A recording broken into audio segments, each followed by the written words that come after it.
शीशे का कमरा। शहर के किनारे एक पुराना और टूटा फूटा घर था। लोग उसे शीशों का घर कहते थे। कहा जाता था कि रात के अंधेरे में वहां अजीब परछाइयां घूमती हैं। राहुल और आकाश, दोनों दोस्त, जिज्ञासा में उस घर के भीतर चले गए।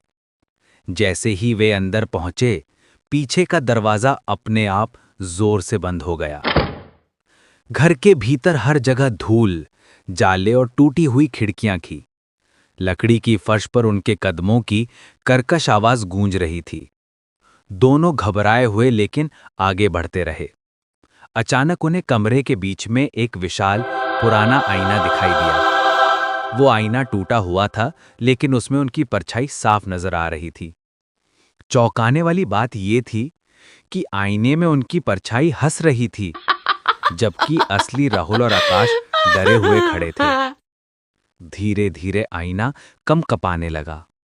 उनकी परछाइयां हिलने लगी और फिर आईने से बाहर निकल आईं। अब उनके सामने वही डरावनी छायाएं खड़ी थी जो मुस्कुरा रही थी। अचानक पूरे कमरे में ठंडी हवा भर गई। धूल उड़ने लगी और कानों में एक भयानक आवाज गूंज उठी। जो इस शीशे में एक बार फंस गया, वो कभी बाहर नहीं निकला। राहुल और आकाश चीख पड़े, लेकिन उनकी आवाज कमरे की दीवारों में दबकर रह गई। दोनों दौड़कर दरवाजे की तरफ भागे। आकाश ने जोर से दरवाजा खींचा, मगर दरवाजा अचानक गायब होकर ईंट की दीवार में बदल चुका था। वे दोनों एक दूसरे को देखने लगे। उनकी आंखों में सिर्फ डर था, और सामने खड़ी थी उनकी मुस्कुराती हुई परछाई।